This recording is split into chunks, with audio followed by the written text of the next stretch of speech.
revisión a lo que pensamos de lo que es el diseño.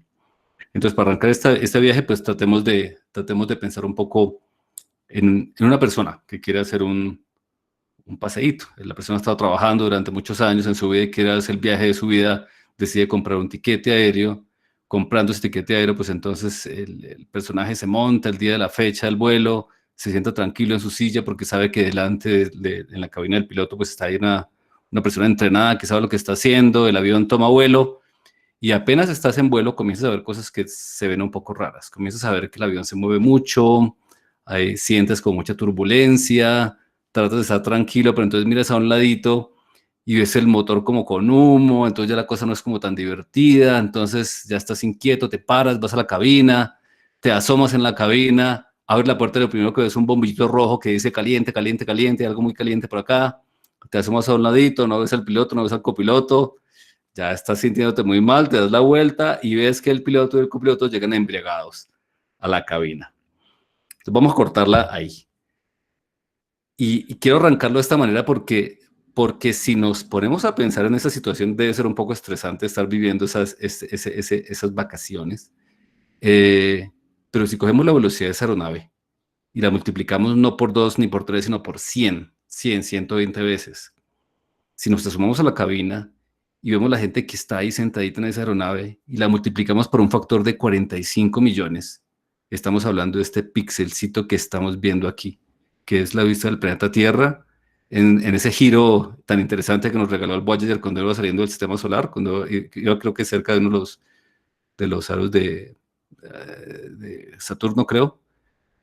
Y cuando miramos ese contexto de estrés respecto a esa situación tan complicada en la que estamos poniendo esta navecita y nos vemos todos partícipes y evitando este puntico, queda muy difícil pensar que no es problema mío lo que está ocurriendo con el planeta.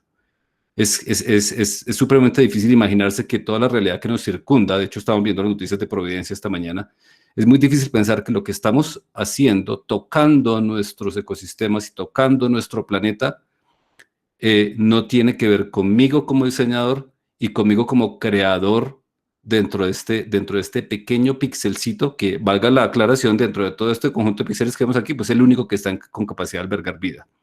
Nosotros, una de las 8 millones de especies que existen en este planeta, algún día dijimos, quiero cosas, quiero comodidades, quiero beneficios, logramos articular nuestra capacidad de creación y en ese momento comenzamos a tocar el planeta de una manera que nunca una especie antes lo había tocado. Y muy probablemente la manera como lo estamos haciendo tiene unas importantes oportunidades de mejora respecto a lo que estamos haciendo con nuestra capacidad creadora y con lo que estamos haciendo con nuestro entendimiento de lo que es diseño. Entonces este viaje habla un poco de eso. Habla de qué estamos haciendo. O sea, si teóricamente la idea era hacer diseño para estar mejor, ¿cómo logramos estar peor todos como especie asociados a las demás especies que viven con nosotros en el planeta? ¿Qué fue lo que pasó? ¿En qué momento nos perdimos? ¿No se supone que crear era algo bueno? ¿No se supone que diseñar alguna cosa era algo que siempre traía beneficio? ¿Qué fue lo que ocurrió?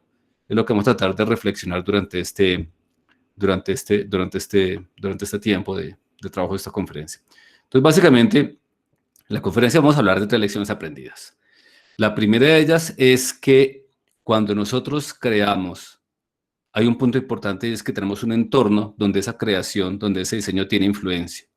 Históricamente, obviar la influencia que tienen nuestros diseños no nos ha hecho inmunes. Obviar ese impacto segundo y tercero que tenemos cuando creamos algo no es la solución. Y podemos seguir intentando hacerlo, pero muy probablemente vamos a empeorar la situación. Entonces, ¿qué tal si dejamos de pensar por esa línea de voy a obviar los segundos y terceros efectos de mi diseño y voy a tratar de tener en consideración qué es lo que pasa más allá de mi primer carambola en esta mesa de billar que tenemos en nuestro ecosistema que nos rodea en el planeta Tierra? Segunda, muy importante, el valor. Vamos a revisar un poco el concepto de valor, el concepto de beneficio, y vamos a tratar de entender que la medición de valor puede ser un poco tradicional y puede ser un poco tramposa, porque la misma cosa, el mismo valor, el valor aparente que algo tiene, un diseño, por ejemplo, que estemos desarrollando, varía sustancialmente en la medida que yo voy ampliando mi escenario de evaluación. Entre más amplio hago mi zoom, muy probablemente integro nuevos elementos que antes no veía, que pueden hacerme reflexionar respecto de si lo que hice originalmente como diseño tenía o no tenía sentido y tenía o no tenía valor. Y el tercer elemento importante es, a medida, que es un poco la conclusión y hacia donde queremos llevar el auditorio en esta presentación, es a medida que yo como diseñador me hago más consciente de las múltiples interacciones que existen alrededor de mi diseño, en la medida que soy más capaz de envolverlas en su totalidad, mi valor como diseñador crece, porque mi capacidad de crear valor verdadero crece. Esos son como los temas, digamos, como los temas de trabajo.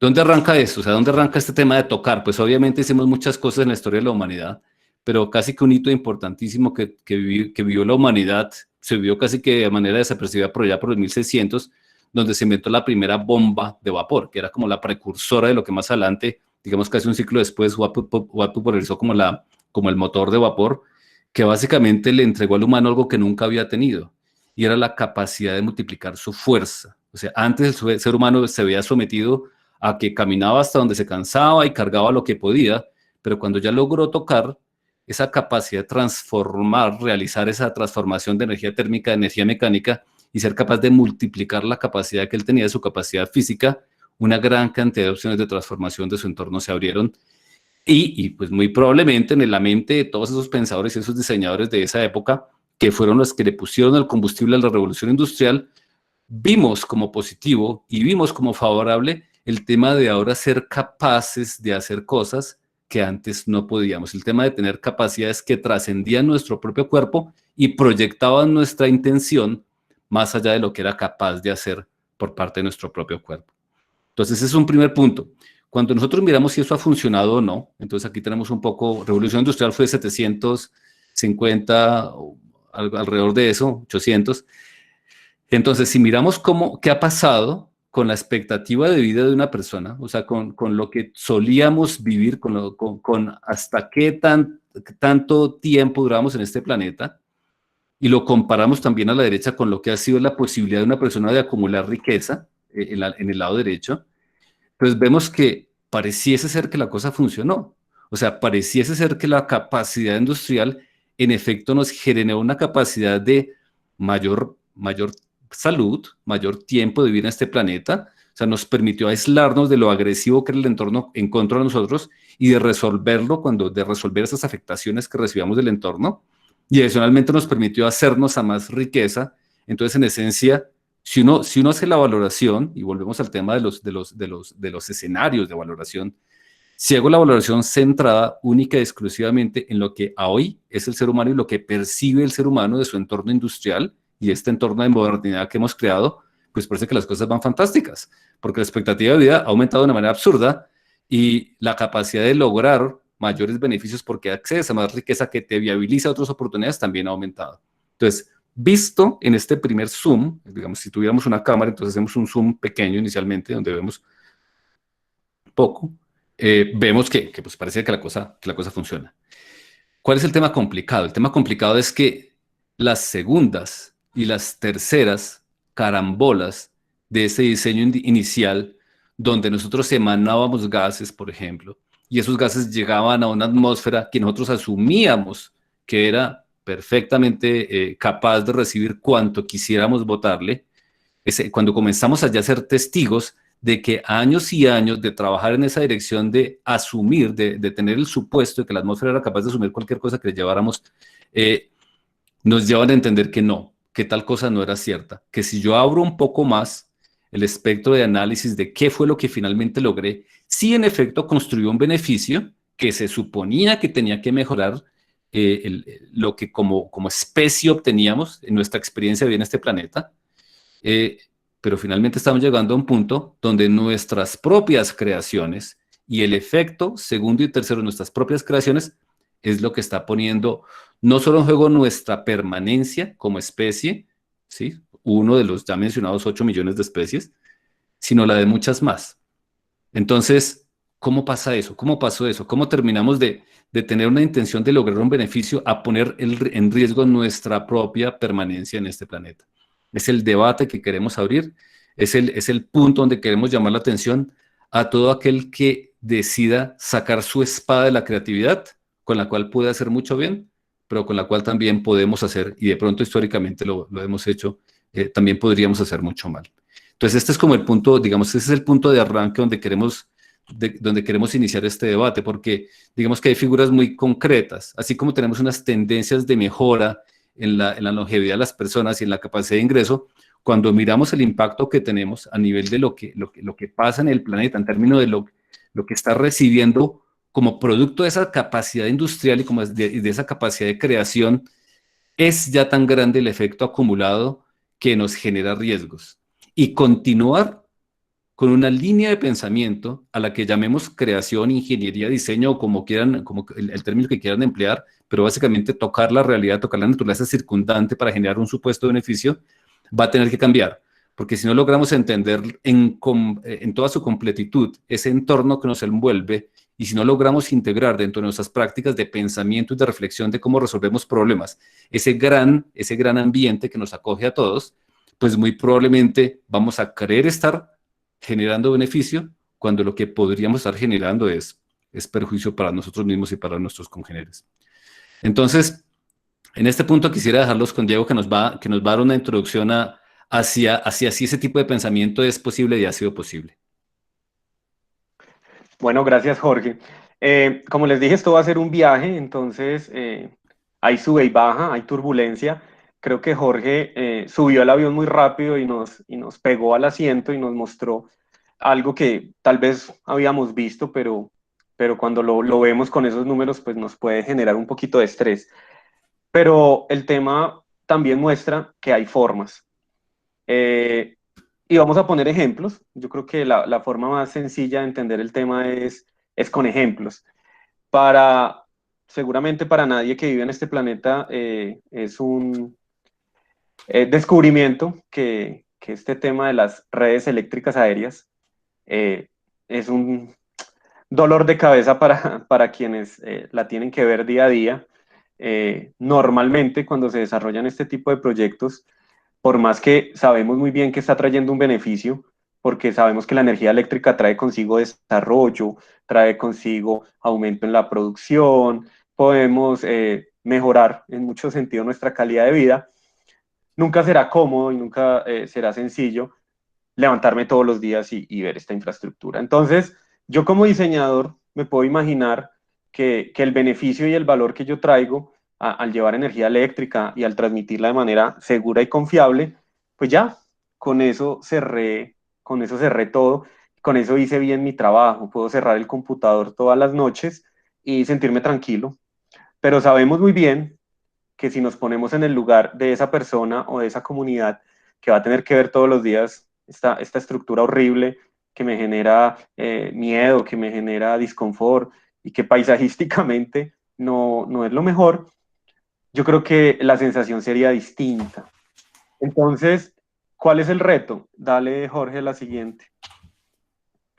El reto básicamente ha sido, y que algunos lo han tomado, es cómo yo logro integrar mis sistemas, cómo dejo de lado esa idea fantasiosa que el diseño está en el papel, que un diseño es igual a otro, y desconozco que hay un entorno. Cuando yo hago eso, en algún momento, tarde o temprano, el sistema responde. Y el sistema responde que con un colapso.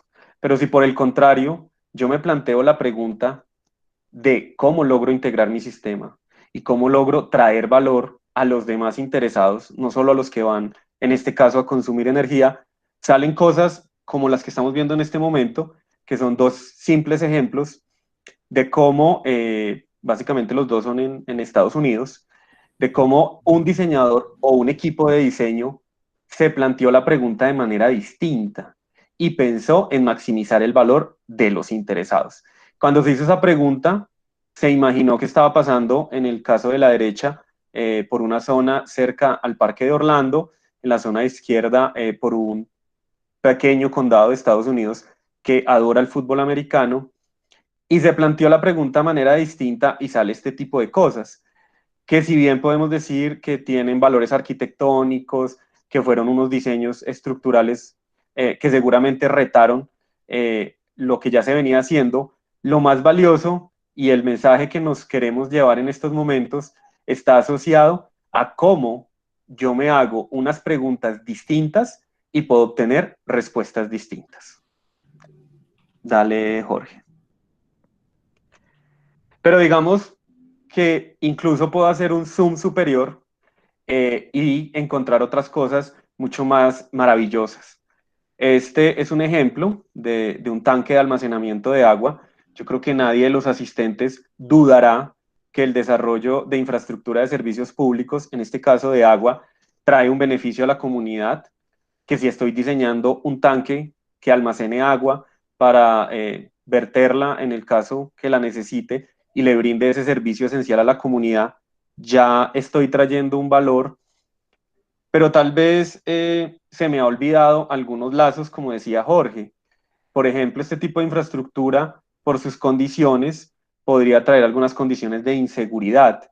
Y fue una de las preguntas que se planteó Empresas Públicas de Medellín hace unos años, asociado a los índices de inseguridad, de violencia, incluso de riesgo sobre la infraestructura, para este tipo de tanques que estaban, digamos, en unas zonas altas de la ciudad y que por tanto también traían una connotación social que hacían que el tanque tal vez fuera un problema para algunos interesados. Entonces, de nuevo, yo me puedo plantear el problema como lo importante es que mi tanque soporte las presiones, que mi tanque tenga una vida útil adecuada, que sea seguro, confiable, pero se me olvida del entorno.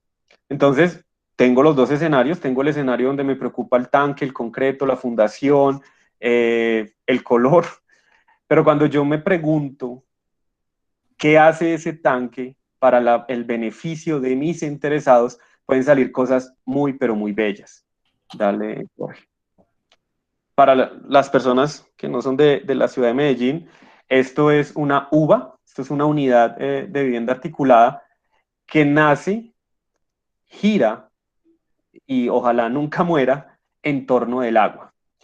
Entonces, miren cómo con unas preguntas bien hechas y unas preguntas que superen el pensamiento lineal que siempre hemos de pronto tenido históricamente de el valor económico, el primer ciclo de interesados. Y yo me hago preguntas en torno a la sociedad, en torno a la cultura, en torno a la ciudad, la misma infraestructura, la misma agua que me está brindando servicios públicos a la comunidad, me puede brindar esto, me puede brindar entornos de desarrollo que a su vez traen una dinámica de economía, que a su vez trae unos mejores índices de seguridad y todo esto con la misma agua. Entonces miren el poder de haberse hecho unas preguntas desde una etapa superior a las que siempre me las había hecho. Y básicamente eso es un diseño sistémico. Cuando yo integro a los interesados, ¿cierto? Ahí permito que surja un valor maximizado, porque no solamente estoy pensando en los beneficios directos y de la primera ronda, sino que comienzo a ver, como decía Jorge, dos o tres carambolas adelante y maximizo el valor de una sociedad. Y precisamente esa capacidad de diseño, que es la que tenemos, era lo que buscaba. Entonces, la pregunta del millón, después de este sube y baja de emociones, ¿cuál sería? Y traigo aquí dos ejemplos que yo creo que pueden ser muy ilustrativos y esperamos que así sea. Y es, yo puedo seguir haciendo lo mismo y puedo imaginarme que los días que pasa el carro recolector de residuos, yo saco mi bolsita y el problema del residuo sólido ya es de otro, pero como pueden ver, el problema no es de otro, el problema es de todos. Y cada vez los lazos se están cerrando más rápido, cada vez lo que yo haga y lo que yo deje de hacer tiene un anillo de cierre mucho más en corto plazo. Así que aquí la pregunta es, ¿qué vamos a hacer? ¿Vamos a seguir pensando en que eso es problema del otro, que mi diseño llega hasta que yo entrego unos planos, un render, un informe? ¿O realmente me voy a poner en el lugar de un diseñador que integra, que tiene perspectiva y que le permite avisorar lo que viene detrás de? Entonces, esa es la invitación esa es la pregunta que abrimos, recordando lo que decía Einstein, o sea, los problemas que hemos creado no pueden ser resueltos en el mismo nivel de pensamiento cuando fueron creados. Así que este viaje comienza a despegar más hacia arriba y vamos a proponer algo sobre qué podemos hacer. Entonces, hablemos un poquito del diseño, qué entendemos por un diseño, qué entendemos por un buen diseño, y eso de pronto nos permita avisorar hacia dónde deberíamos ir. Ok, entonces, todo lo que hemos visto hasta ahora son fotos de cosas que hay hechas, ¿no? O sea, son las cosas que hemos hecho históricamente. Hemos visto que algunas veces funciona muy bien, algunas otras veces pues no funciona tan bien. Entonces, si lo que queremos es decir, vamos a revisar esta capacidad creadora que el ser humano ejerce y vamos a tratar de revisar qué es lo que debemos conservar y qué es lo que debemos cambiar. Entonces vale la pena revisar conceptos estructurales y centrales. Que a veces decimos muy rápidamente, los confundimos y los usamos, digamos, los intercambiamos como si fuera la misma cosa, o a veces ni siquiera nos acordamos de que ellos existen. Entonces, el primer elemento central es el elemento de beneficio. O sea, teóricamente, cuando yo hago un diseño es porque estoy generando algún nivel de beneficio. En el caso del agua que nos mencionaba Diego, pues básicamente pues el agua lo necesitamos todos en nuestro diario vivir, digámoslo así, es una necesidad cotidiana, pero los beneficios pueden percibirse en muchas dimensiones, ¿sí? Entonces, el primer elemento va a ser ese, es el de que alguien requiere que algo le funcione, alguien requiere suplir cierta necesidad y en el corazón de la cosa que se diseña debe estar que ese conjunto de personas, o esa persona que está anhelando tener ese beneficio, pues lo pueda obtener en primera instancia, ¿no? O sea, es como nuestro norte y es como lo que buscamos obtener. Asociado a eso está el concepto de valor. Entonces, yo puedo reclamar un valor, por ejemplo, económico de algo, solo si ese algo está generando un beneficio.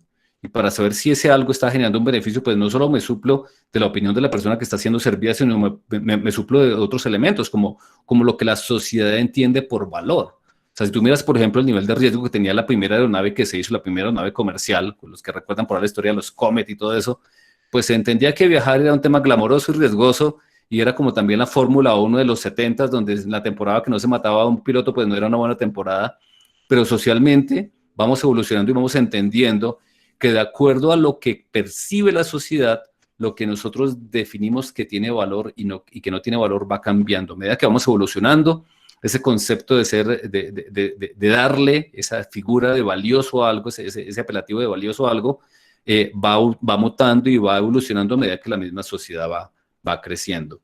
¿Cómo mapeo yo valor y beneficio? Es una pregunta importante de la persona que está haciendo un diseño. Yo no simplemente asumo que porque algo genera cierto beneficio en cierta población ya es valioso, y tampoco asumo que porque alguien propuso que un proyecto tenía que ejecutarse, per se el proyecto va a ser valioso independientemente de las múltiples aristas que salgan alrededor de él durante su proceso de desarrollo.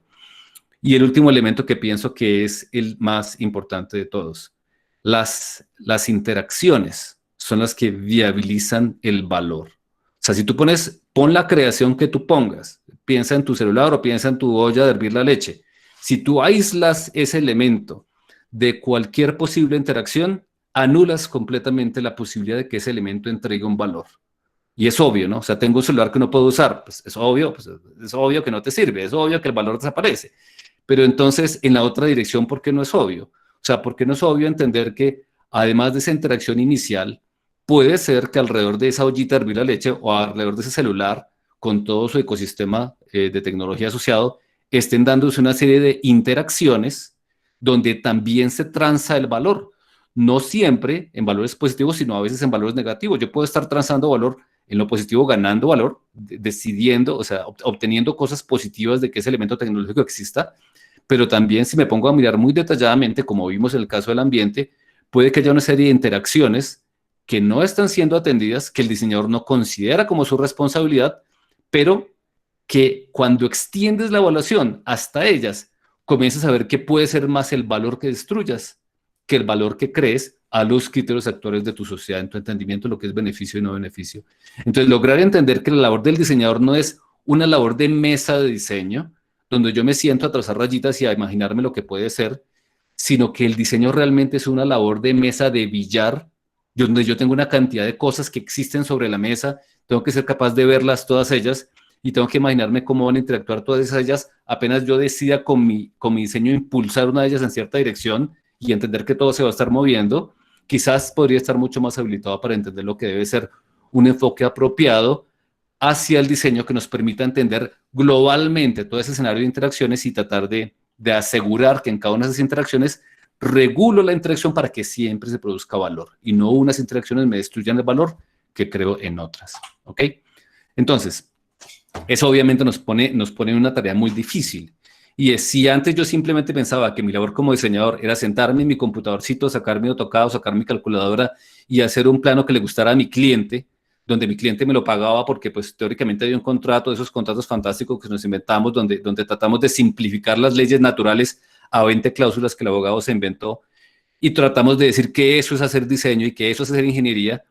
Si yo tengo que retar esa manera de contratar y esa manera de ejecutar diseños, no necesariamente ingeniería, no quiero centrar esto en ingeniería, diseños en general. Si yo pongo en contraste esta situación que es como lo hacemos actualmente, a esa obligatoriedad de tener que tomar en consideración todas las múltiples interacciones, pues debo entender que el vecino es una interacción probable, el proveedor es una interacción probable, el productor nacional que no vende porque hay un internacional que sí vendió es una interacción probable, el planeta es una interacción probable, la fauna es una interacción probable. Entonces voy a caer en el dilema de que, bueno, o sea, con tanta gente y con tantos entes alrededor de mi diseño, realmente yo para quién estoy diseñando. O sea, yo diseño para un cliente, mi responsabilidad como diseñador es que mi cliente esté feliz, y estamos hablando del diseño basado en el cliente, o mi responsabilidad, entendido que ya hemos caminado por ese camino mucho tiempo, mi responsabilidad como diseñador es más bien entender que mi cliente no es identificable en una persona que me firma un cheque, sino que se requiere que yo como diseñador entienda ese conjunto de interacciones y cada uno de ellos juega en parte como cliente y como elemento de interacción hacia ese elemento que estoy creando, ¿cierto? Especialmente aquellos que no tienen voz en el contrato, que no firman el contrato, ¿sí? En esa planta de disposiciones, de disposición de residuos que vemos ahí, en ese relleno insanitario, no sé por qué lo llaman sanitario, pues ¿quién le pidió la firma a los pescaditos que iban a pasar por ese río? ¿Sí? ¿O quién le pidió la firma a la fauna que circundaba eso? Pues nadie, pero de hecho son una interacción muy real que sin importar que estén reflejadas o no en los contratos, existen y son completamente relevantes para el que diseña de una manera responsable. Entonces, entendido eso, entendido que diseñar implica entender valor, entender beneficio y entender todas las múltiples interacciones donde se puede crear o se puede destruir valor, estamos entendiendo que hay una explosión de complejidad inicial donde decimos, pues hay muchas cosas que poner en control. Si yo quiero realmente que esta jugada que estoy planeando aquí en mi mesita de billar, en las carambolas que hace, no me meta a la 8 de primeras donde no tiene que ir, para los que juegan pool. ¿Cómo hago eso? ¿Cómo hago eso? ¿Cómo logro identificar eso? Pues básicamente tenemos que ser capaces de, para cada interacción posible para nuestro diseño, entender, es decir, generar conocimiento respecto a lo que puede ocurrir allí con nuestro diseño.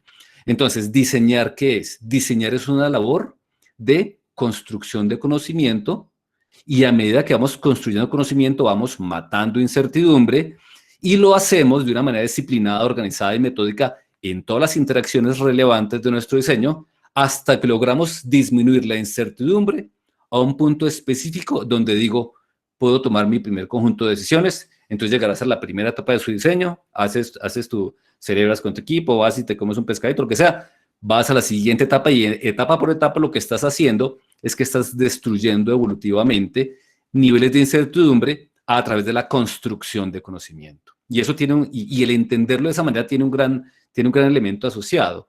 Y es decirse diseñador. Si uno no está completamente confortable y a gusto con la incertidumbre que significa la labor de diseño, que va asociada naturalmente a la labor de diseño, es ya de por sí un contrasentido. Y volvamos otra vez con los contratos. Entonces, el punto donde menos se entiende lo que va a pasar con un sistema es cuando el sistema ni siquiera existe, ni siquiera lo has logrado identificar completamente, que es cuando firmas un contrato. Y si tú quieres hacer que las leyes de la naturaleza obedezcan tus leyes contractuales, muy probablemente te vas a llevar muchas sorpresas, como muchos proyectos se los llevan cotidianamente.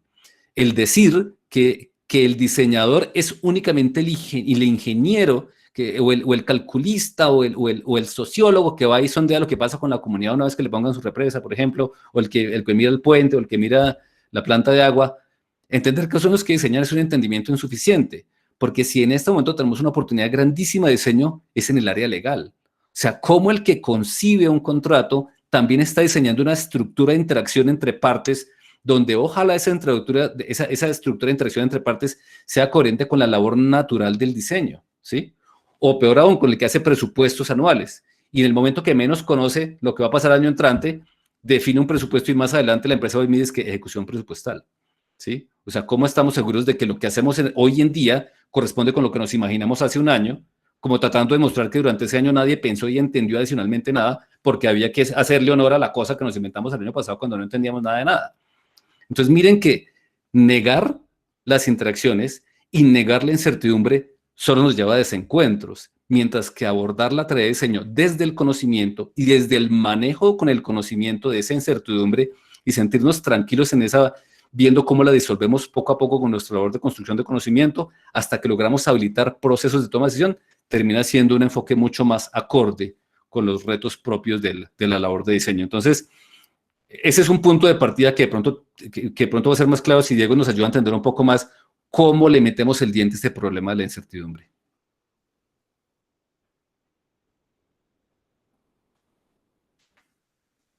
Aló, qué pena. Dale. Listo.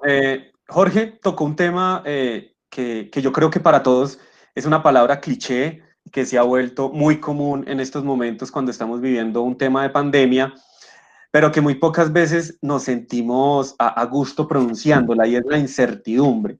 Hay teoremas, tanto matemáticos como sociales, donde está claro que el ser humano detesta la incertidumbre, no saber. Y en el siglo XXI, cuarta revolución industrial, en la época del conocimiento, de la data, decir que hay escenarios inciertos, decir que no sé algo, suena como un poco como contradictorio, pero por el contrario, entre más sabemos de algo, más desconocemos de otra cosa. Es digamos, el teorema de la incertidumbre. Entonces, enfrentar, como decía Jorge, el diseño desde ese escenario de la incertidumbre, pues creo que termina siendo un punto clave. ¿Para qué? Para ser más conscientes de la labor del diseño y no verlo meramente como un procedimiento, verlo como, decía Jorge, una construcción de conocimiento que me permita llegar a una toma de decisión. Este slide que están viendo ustedes es una foto de un posible escenario de escenarios de incertidumbre o de elementos de incertidumbre. Siempre vamos a tener un punto de incertidumbre interior, que es tal vez donde nos sentimos más cómodos, siendo la incertidumbre difícil. ¿Por qué? Porque tiene que ver con lo que voy a hacer, ¿cierto? Entonces me voy, me siento en mi mesita, o voy y visito el campo y vengo con la información y comienzo a pensar en la cosa, en el sistema, en los fierros. Y de ahí ya estoy hablando de unos escenarios de incertidumbre, como cuáles. Venga, ¿qué tecnología voy a utilizar? ¿Qué métodos de construcción voy a utilizar? Y para llegar a eso, ¿qué sistemas de soporte tengo? Tengo una cadena de abastecimiento, tengo los utilities necesarios. Y podríamos bajar este árbol y cada uno de estos cajones me puede llevar a un escenario incierto, pero seguramente, y es donde tal vez hasta ahora nos hemos sentido más cómodos, podríamos llegar a controlarlos. Pero cuando nos preguntamos por la incertidumbre exterior, y es dónde voy a poner esa cosa, y esa cosa cómo va a reaccionar, es donde nos sentimos más indefensos y donde hemos cometido el graso error de hacer caso omiso, porque como no sé, pues que otro se encargue, o como no sé, eso era del anterior, o como no sé, eso es problema de otro. Entonces, vamos a ver, y ya lo hemos comenzado a sondear, negar esa existencia en ningún momento nos libra de enfrentarla. ¿Y qué tenemos ahí? Tenemos ecosistema, tenemos mercado. Y yo creo que hasta el 2020 nadie lo había colocado, pero de ahora en adelante va a aparecer. y es un tema de salud pública. Yo creo que después de las últimas epidemias de principio del siglo pasado y algunos escenarios bien controlados en este nuevo siglo, no nos imaginábamos que una pandemia podía ser un remesón como el que está haciendo. O sea que esto nos muestra que incluso la incertidumbre normalmente la podemos caracterizar como, digamos, la falta de certeza, pero aún peor, puedo tener fuentes de incertidumbre que ni siquiera identifico.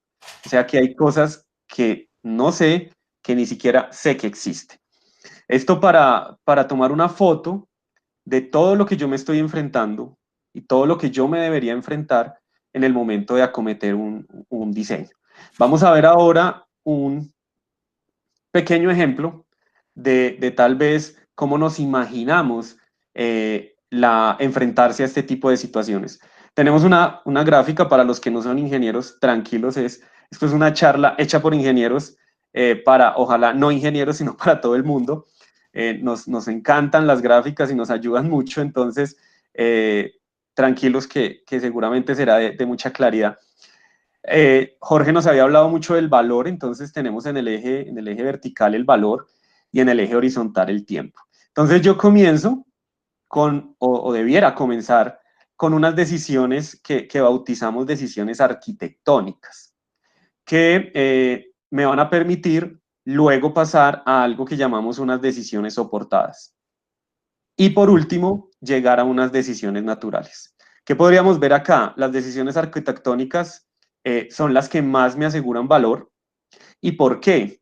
Porque me estoy enfrentando a las preguntas clave, ¿cierto? Pensemos en una casa. Jorge y yo estamos pensando en hacer una casa.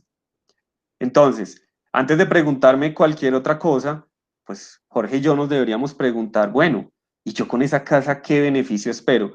Puede sonar un poquito filosófica, puede sonar una pregunta un poco, pues obvio, pues una casa, pero créanme, y yo creo que hay ejemplos de que por no haberse hecho esas preguntas al principio, cuando ya estoy poniendo la última piedra, creo que hemos llegado a desencuentros.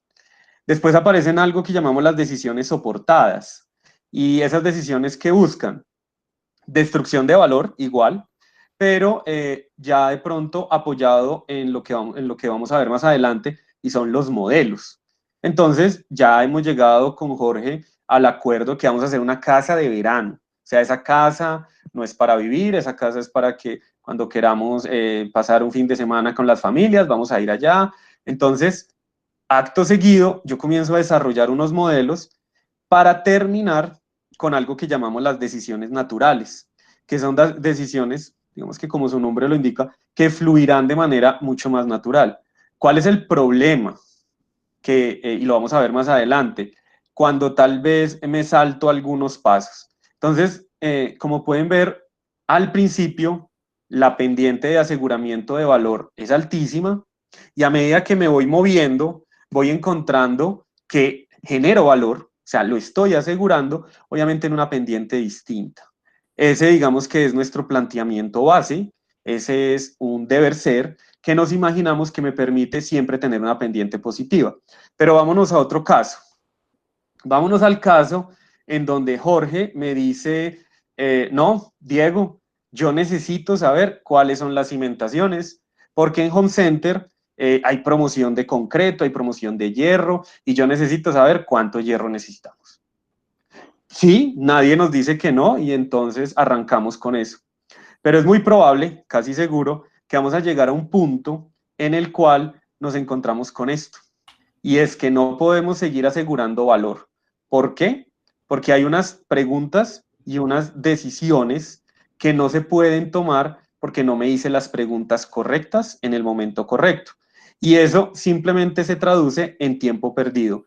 E inexorablemente, ¿qué me toca hacer? Volver a comenzar. Y cuando yo tengo esta pendiente negativa, que todos los que han participado en cualquier tipo de proyecto de vida incluso, saben qué es esto, es volver a empezar. Y volver a empezar, si es para hacerlo bien, pues seguramente trae valor. Pero desde el principio, yo ya estoy destruyendo valor. Entonces, vuelvo y arranco, me hago las preguntas correctas, ya no en el tiempo correcto, pero me va a surgir lo siguiente, y es que me voy a enfrentar a esta situación, y es consumir recursos por hacerme las preguntas inadecuadas o, digamos, las preguntas correctas en el momento inadecuado, por un afán, por un contrato, porque él dijo, porque mi jefe pensó, porque siempre lo hemos hecho así. Digamos que para la naturaleza es transparente lo que el jefe piense. Para la naturaleza hay una secuencia. Entonces, ¿qué me voy a enfrentar? Me voy a enfrentar a que consumí unos recursos, un tiempo, y ya me tengo que preguntar si me va a alcanzar el tiempo. Entonces, ¿cuántos proyectos de vida, por no hablar de ingeniería, cuántos proyectos de vida no terminaron porque me consumí el recurso en el momento que no era? O básicamente me puede quedar el tiempo, pero se me acabó la plata, ¿cierto? O sea, no me va a alcanzar el tiempo, el recurso económico, llámese contrato, llámese hombre mes, lo que quieran ponerle, para terminar. Y eso acontece precisamente por la destrucción de valor. Entonces, miren que este proceso de la incertidumbre me lleva no solamente a enfrentarme a eso, a que no conozco cosas, sino que para romper esa incertidumbre de manera adecuada, yo sí debería plantearme unas preguntas estratégicas o arquitectónicas, como decíamos, al principio, porque es ahí donde yo tengo que asegurar la generación de valor. Y a medida que vaya pasando, pues me voy a hacer otro tipo de preguntas que van a ser las naturales, lo que me va a decir ya al final cuánto cable necesito, cuánto hierro necesito, en fin.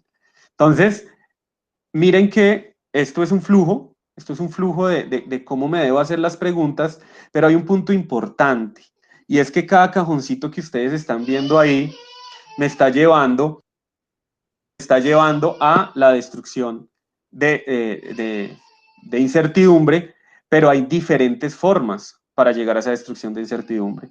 Entonces, Jorge nos va a contar un poco de cuáles podrían ser esas formas para destruir la incertidumbre. Bien, entonces tomemos el debate en este punto. Queremos crear algo, ¿no? Estamos hablando de diseñar. Y estamos diciendo que cuando yo creo, pues destruyo incertidumbre. Y estamos diciendo que yo destruyo incertidumbre con conocimiento sobre aquello sobre lo cual tengo incertidumbre. Y eso nos obliga necesariamente a pensar, bueno, cuando yo sé algo, ¿qué es lo que creo que sé?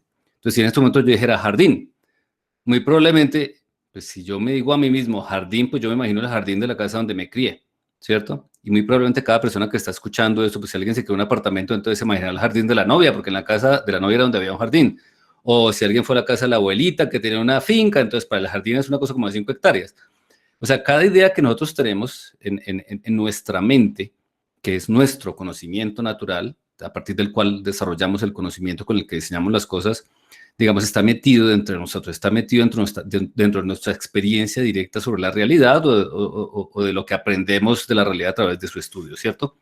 Entonces, si estamos diciendo que yo diseño, que yo voy a desarrollar un diseño, entonces muy probablemente cuando tenemos a dos personas hablando, o sea, simplemente hablando sobre lo que se quiere hacer, dependiendo de mi uso del lenguaje, dependiendo de mi calidad gramatical, dependiendo de mi nivel de educación, la manera como yo voy logrando darme a entender respecto de qué es lo que deseo con cierto diseño, pues puede tener una capacidad de eliminar incertidumbre.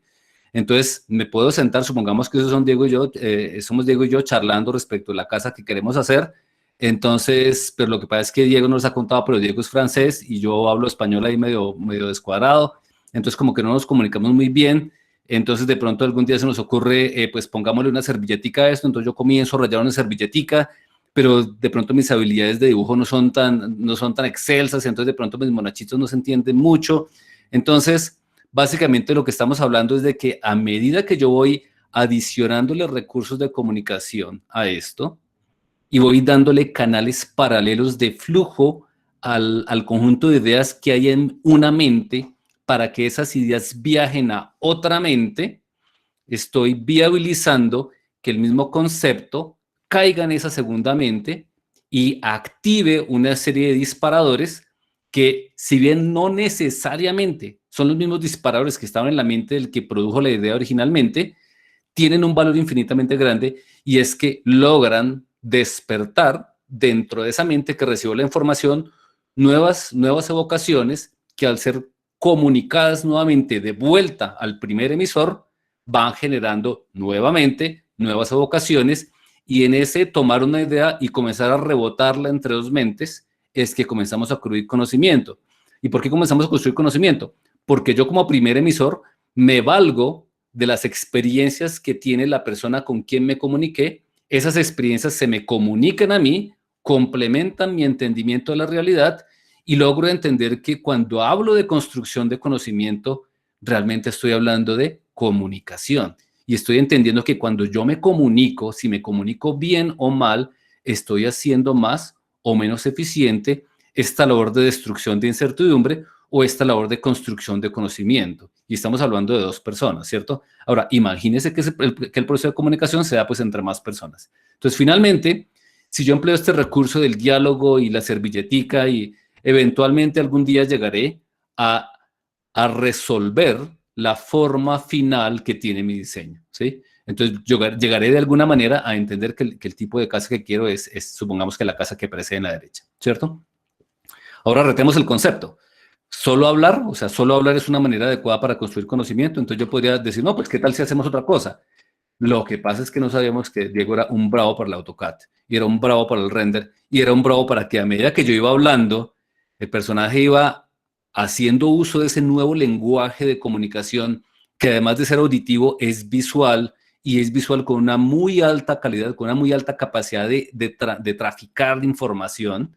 Entonces, cuando él hace uso de ese recurso, me ayuda a mí a entender cómo él me está interpretando, me habilita a hacerle un feedback temprano, y logro resolver con esa clase de recurso un render a una etapa muy temprana respecto al aspecto que va a tener mi casa. Entonces, de alguna manera, lo que estoy diciendo es, este nuevo lenguaje de comunicación que nos inventamos, que no es solo auditivo, sino que además es gráfico, con herramientas que me permiten construir representaciones visuales, habilitan un proceso de transferencia de información entre las mentes, mucho más de conocimiento entre las mentes, no solo información, sino conocimiento entre las mentes, mucho más ágil.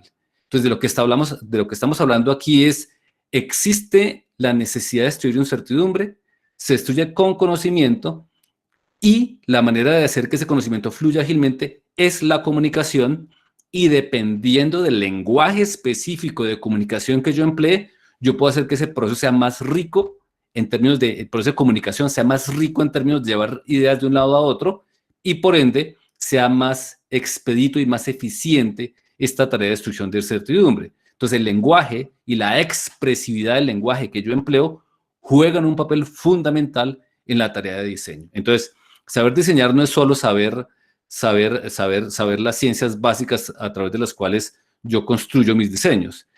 Tener el dominio de las herramientas que me permiten expresar de una manera costo efectiva a mi equipo de trabajo lo que estoy pensando, y también poder percibir de ellos de manera eficiente lo que ellos están pensando, lo que hace es que habilita un proceso más eficiente y más efectivo de construcción de conocimiento. ¿Y por qué esto es importante? Es supremamente importante porque ya dijimos que un diseño, cuando hablábamos del diseño bien hecho, hablábamos de que el diseño bien hecho involucra estar en capacidad de tomar todo el múltiple conjunto de interacciones que hay alrededor de mi diseño, y regular absolutamente todas esas interacciones al punto donde aseguro que esa interacción está produciendo valor. Entonces, si estoy hablando de la casa, pues de pronto la señora de la casa, que es una experta chef, va a poder percibir el beneficio de una cocina bien organizada, pero muy probablemente el aspecto que la casa tiene externo, pues ese lo va a ver mi vecino. Y ojalá que en mi labor de poder representar tanto la cocina como la forma final de la casa, yo puedo asegurarme de que todas las interacciones que se van a tener alrededor de esto son realmente productoras de valor. Entonces, también miro el tema ambiental, miro el tema de la luz, miro el tema por dónde entra el sol, por dónde sale el sol, la eficiencia energética del edificio. Todo eso simplemente lo que me está diciendo es, tienes que aprenderte a comunicar en múltiples dimensiones de interacción con lenguajes aptos para representar lo que ocurre en esa dimensión de interacción. Si estoy hablando de la dimensión energética, pues muy probablemente estoy hablando de energía, disipación, cosas de ese estilo, pero si estoy hablando de la dimensión estética, pues muy probablemente lo que necesito son renders que me permitan ver cómo se va a ver la cosa, ¿cierto? Y si estoy hablando de ergonomía, pues muy probablemente necesito poner una personita y necesito mirar si yo opero los elementos, pues van a estar bien o mal ubicados para que la persona tenga un uso eficiente de lo que está poniéndose dentro de ese elemento, sea un equipo, una cocina, lo que sea. Entonces, básicamente, de eso hablamos. Sí se puede destruir incertidumbre a un buen ritmo si yo entiendo que mi labor de diseñador no es solo querer, no es solo imaginarme, no es solo charlar, sino que me hago competente en el uso de las herramientas de comunicación que se requieren. Ahora, debo entender también que que en todo diseño hay una meta de destrucción de incertidumbre, pero la destrucción de incertidumbre no es total. ¿Yo necesito incertidumbre cero? No. Yo necesito llegar al nivel en el cual yo puedo tomar una decisión. Y esos lenguajes, a través de ese manejo masivo del conocimiento a través del equipo, alrededor del equipo de trabajo, lo que deben viabilizar es que yo llegue rápido al punto donde el cual yo considero que el nivel de incertidumbre que voy a manejar es aceptable y en ese momento tomo la decisión de diseño, evoluciono mi diseño a su siguiente etapa y a partir de hoy, digamos, hago iteraciones que me permiten ir determinando la forma final de este sistema, ¿cierto? Entonces, pues muy probablemente en la gráfica que estamos mostrando acá, será muy distinto el consumo de recursos, especialmente el tiempo que yo tendré si mi lenguaje de comunicación es ineficiente y será mucho más racional el uso de recursos que yo hago si mi lenguaje de comunicación, que es el que habilita la fertilidad de ese proceso de construcción de conocimiento, es un lenguaje mucho más eficiente, ¿cierto? Entonces, ese delta que se logra haciéndonos competentes en el uso de los lenguajes de representación asociados a nuestros diseños, ese delta de recursos que nos ahorramos, pues es la razón por la cual nos podemos estar interesando en darnos a la tarea de aprender esas maneras de comunicarnos. Entonces, ya nos comunicamos, ya logramos construir conocimiento en conjunto, ya logramos iluminar esa incertidumbre, esa zona oscura inicial con la luz que nos dan estas herramientas de construcción eficiente de conocimiento y vamos al siguiente paso que es la toma de la decisión. ¿Qué pasa cuando tomamos decisiones? Diego nos va a ayudar a entender un poco más cómo como humanos tomamos decisiones. Listo. Hemos hecho un viaje, hablábamos al principio de beneficio, valor, entramos al tema del conocimiento, que lo hacíamos a través de la destrucción de incertidumbre, y hacíamos un barrido sobre los mecanismos para los cuales yo tengo para destruir incertidumbre. Pero Jorge mencionó un par de temas que son muy relevantes, y son, yo necesito incertidumbre cero, yo puedo quererla, pero eso no existe. Y de nuevo, yéndonos al campo científico, estará claro que ninguna variable es totalmente dimensionada. Pero adicionalmente, la naturaleza nos ha mostrado que eso es literalmente imposible. Pero Jorge también lo dijo, no la necesito. ¿Por qué? Yo lo que necesito es llegar a ese nivel de incertidumbre adecuado que precisamente me permita tomar el camino en un punto de toma de decisión. Entonces, aquí como está el compañero que necesita llegar a su punto de destino y en este momento se parte en dos. Entonces, ¿cuál es el nivel de conocimiento que él requeriría? Lo suficiente para saber que el camino que tome probablemente lo lleve a su lugar de destino. Por tanto, la toma de decisión... devuélvete, Jorge, por favor. Por tanto, la toma de decisiones es inherente al proceso de diseño. Aquel diseñador que crea o que considere que no toma decisiones, que las decisiones las toma el de arriba, que las decisiones las tomó el gobierno, el Estado, el cliente, el usuario, en fin, creo que digamos que se está haciendo un modelo mental inadecuado porque la toma de decisiones siempre hará parte del proceso de diseño. Y adicionalmente, ¿qué sucede? Sucede que en las primeras de cambio, en eso que llamábamos decisiones arquitectónicas, cuando me estoy haciendo esas preguntas cruciales y clave, tenemos dos combinaciones. Primero, la decisión con un resultado inadecuado es, digamos que con la mayor probabilidad, porque estoy ausente de información. Decía algún filósofo que al principio del diseño, básicamente la información que se cuenta es nula y las opciones son infinitas. Y es precisamente a lo que nos enfrentamos en las primeras decisiones, tenemos muy poca información de lo que puede suceder, ¿cierto? Por tanto, las opciones terminan siendo muchas. Y eso lleva al equipo de diseño o al diseñador al que se está enfrentando a algo que hemos bautizado tensión de atención. Y es ese momento en el cual tiene que aflorar, ¿cierto? La mayor capacidad de atención en relación no solamente a su sistema, sino a las interacciones. Es donde el equipo de diseño tiene que tener mucho más abiertos sus ojos, mucho más abiertos sus sentidos, la escucha, el habla, la vista, todas esas capacidades propias del equipo de diseño tienen que abrirse al 100%, porque es donde tiene que, de la poca información que tenga, asegurar o perseverar por tener la mejor decisión. Y eso en algunos escenarios se puede confundir con el miedo. Y es precisamente lo que no debería pasar, porque el miedo es totalmente irracional. Y la irracionalidad nos lleva a la perplejidad. Entonces, si yo siento miedo, si a mí lo que me embarga en estos momentos es el miedo, básicamente no voy a hacer nada. Y el diseño es acción. Entonces, si yo me quedo pensando en todo lo malo que me puede pasar, porque no tengo información y me quedo pensando en que culpo a todos por no tener esa información, pues básicamente me voy a quedar y el diseño necesita que yo siga. Entonces, más que quejarme o más que quedar perplejo o más que abandonarlo, realmente lo que se necesita es una mayor atención. Pero peor aún, y yo creo que ahí sí sería el error sería obviar y olvidarme de que la incertidumbre está ahí. El error sería levantar el tapete, echar la incertidumbre por debajo del tapete y seguir adelante como si nada estuviera pasando.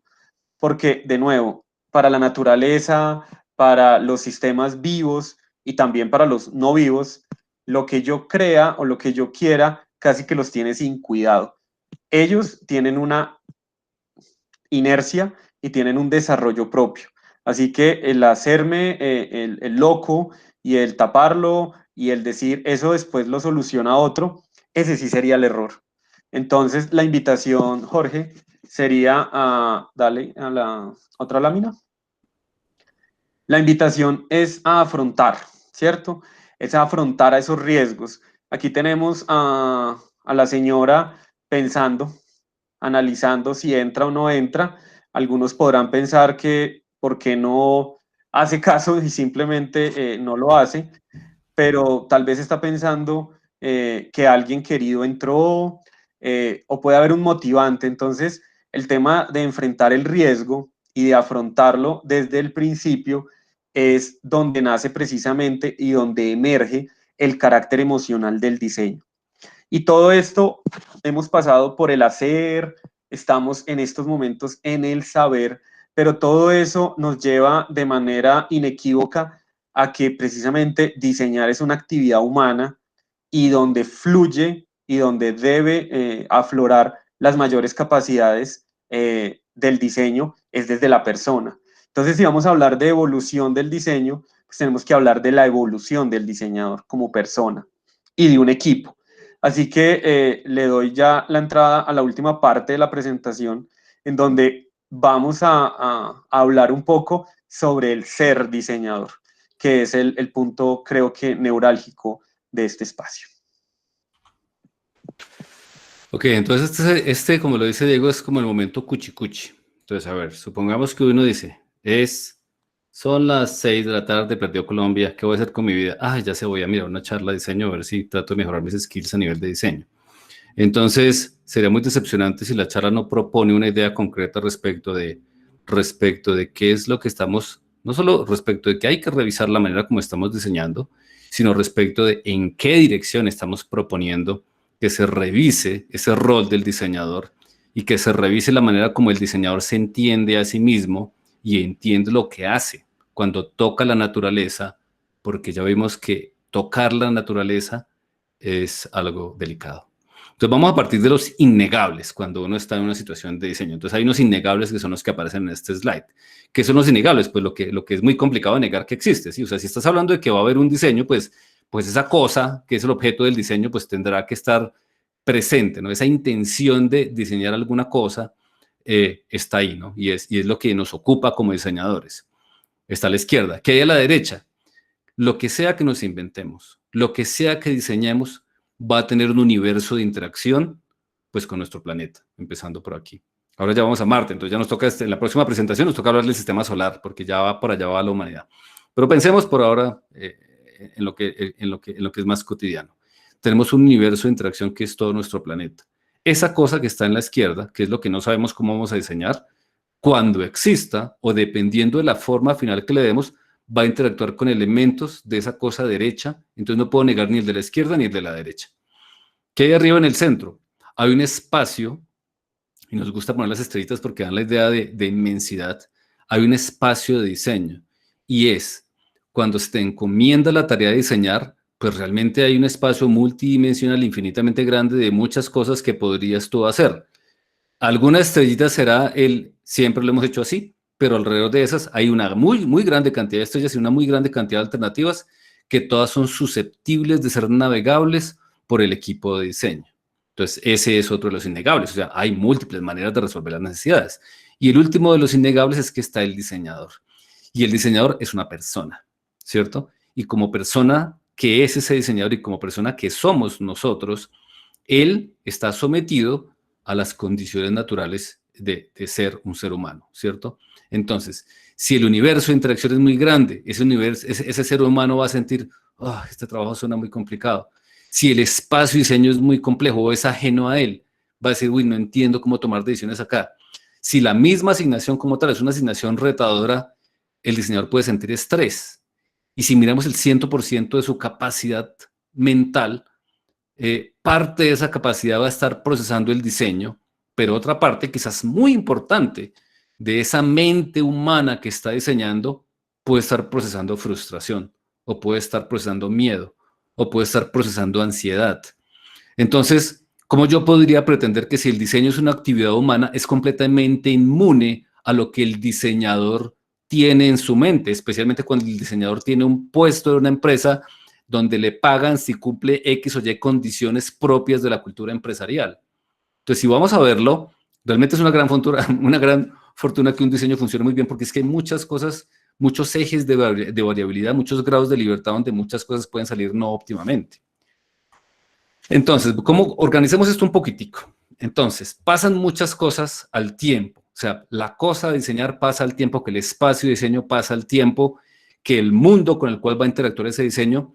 Pero si vamos a organizar esto un poquitico, entonces hay dos dimensiones en las cuales existimos, ¿no? Está la dimensión de la reflexión y está la dimensión de la acción. Y no quiero plantearlos como secuencia, porque en esto que vamos a charlar aquí no hay nada en secuencia. O sea, todo ocurre al mismo tiempo, ¿sí? Entonces tú vas con tu noviecita al cine y pues en tu mente o en tu corazón, depende de tu corriente filosófica, pues tú sientes que la quieres mucho, ¿cierto? Pero al tiempo, pues a la derecha, la acción, tú le coges la manita y entonces las dos cosas ocurren una antes que la otra. No, las dos cosas en un momento están ocurriendo simultáneamente. Entonces quiero emplear esa analogía para tratar de presentar lo que vamos a mostrar aquí más adelante. Todo lo que voy a decir ahora está ocurriendo simultáneamente. No hay un proceso secuencial en esto. Entonces, arranquemos por la primera característica importante de este ser diseñador. Si omitimos cualquier teoría conspirativa respecto de que alguien en algún momento en los 1800 planeó el calentamiento global, lo que puede pasar es que tenemos una cantidad de afectaciones en nuestros ecosistemas naturales simplemente porque no estamos poniendo cuidado, simplemente porque no estábamos siendo suficientemente sensibles a que esas cosas que estábamos diseñando, esas cosas que estábamos creando, tenían interacciones, tienen un universo de interacción donde nosotros nos interesamos en algunas de esas dimensiones porque identificábamos que allí estaba el valor, pero otras no las exploramos o porque no las vimos o porque no nos parecieron interesantes, ¿cierto? Aquí pienso que es el punto estructural de transformación de nuestro ser diseñador. Y aquí tenemos dos oportunidades.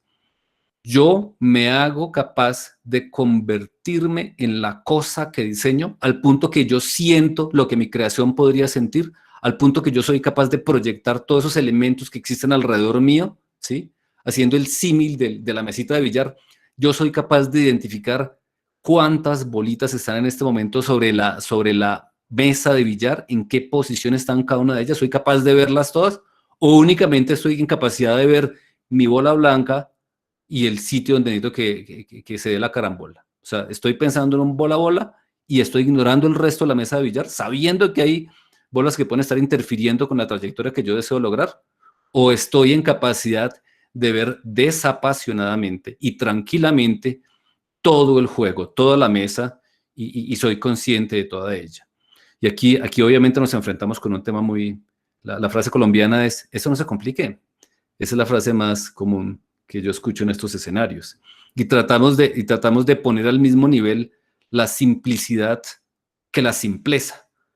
Y tratamos de sobresimplificar un entorno natural hacia un alcance contractual. Entonces, en nuestra libertad como diseñadores de permitirnos transportarnos, sentir el sistema que estamos desarrollando, no por una frase bonita o novelesca de que es que estoy sintiendo mi carburador. No, en el sentir quiero decir ser capaz de identificar el universo en total completitud, desapasionadamente, no queriendo negar que hay cosas que de pronto puede ser inconveniente decir o mencionar, sino simplemente desapasionadamente saber que hay una mesa que tiene una cantidad de esferas que podrían interactuar. El primer nivel es darnos la oportunidad de asumir completamente ese contexto. Segundo nivel, el nivel de la conciencia. Entonces, si ya yo sé que todo está allí presente, he ganado una gran cantidad de terreno, porque lo que va a pasar, y cualquiera que vea desde una arañita caminando en el jardín hasta las tempestades que nos acosan en el Caribe estos días, entiende que el mundo es dinámico y que unas cosas interactúan con otras y que al interactuar con otras crean cosas más grandes que tienen comportamientos emergentes más grandes que las cosas pequeñas. Esto en el símil de nuestra mesita de billar es, no solo tienes que estar consciente de que hay muchas más bolitas en tu mesa que aquellas dos en las cuales tú estás interesado, sino que entre ellas hay dinámicas y hay leyes que establecen cómo se dan esas interacciones y hay leyes que definen cómo rebotan unas cosas con otras. Entonces, lograr entender que las cosas existen es un nivel interesante, pero necesitamos no solo saber que existen, sino que tienen unas dinámicas. Mi nivel de entendimiento, mi nivel de conciencia sobre lo que hay enfrente de mi escenario de diseño tiene que ser tal que me permita identificar esas dinámicas. Y esas dinámicas, en su complejidad, son las que yo debería ser capaz de representar en mi diseño, so pena de incumplir mi propósito de agregar valor. Yo puedo decidirlas ignorarlas, perdón, pero el decidir ignorarlas no va a resolver el tema de que ellas estén al momento que yo despliego la solución en el mundo real. Entonces, entender dinámicas es un segundo nivel de elaboración que se requeriría que esa persona tenga en su mundo interior. Yendo hacia el tercer nivel. El tercer nivel es que recuerda que todo esto se justificaba por un valor, todo esto se justificaba por un beneficio. Y si tú no logras entender cómo se va a construir ese beneficio a partir de la cosa que estás diseñando, si no logras establecer si algo cumple o no cumple con ese propósito de beneficio, consideradas todas las mesas en la mesa de billar, todas las bolas en la mesa de billar, consideradas todas, no solo las dos que tú quieres imaginar y a las que quieres sobresimplificar el juego, sino consideradas todas. Entonces, en ese punto, donde hacemos la evaluación de irme por este camino, o sea, lanzar la primera bola en esta trayectoria, ¿es beneficioso o no es beneficioso? O sea, si yo lanzo esta bola en esta dirección, logro mi objetivo final, que es de pronto meter la bola 1 o la 7 o la que sea el turno en el juego de billar. O sea, ¿logro eso? O simplemente al momento de yo darle ese impulso a esa primera bola blanca en esa dirección, lo que estoy logrando es que algo adicional pase y lo que logre yo sea una destrucción de valor en lugar de realmente construir valor como era el objetivo original. Eso solo lo logro si tuve las dos primeras presentes en mi mente, si logré leer completamente el juego y si logré identificar en mi mente las dinámicas, y en ese momento es que estoy listo para ser crítico y establecer, ¿es mejor actuar en esta dirección? ¿Es mejor actuar en otra dirección? ¿O el planeta y todo el contexto de interacciones simplemente está mejor sin esto? ¿Sí? Esos son los primeros niveles que se viven en el mundo interior, todos simultáneos. O sea, yo no puedo ser en un momento consciente, en otro momento crítico, no, todo ocurre permanentemente en mi mente. y voy dando énfasis, pero son las condiciones iniciales que nosotros propondríamos en este debate que estamos sosteniendo y en esta propuesta con la que no esperamos resolver nada, sino que lo que esperamos es abrir un debate respecto a lo que pasa en ese mundo interior del diseñador.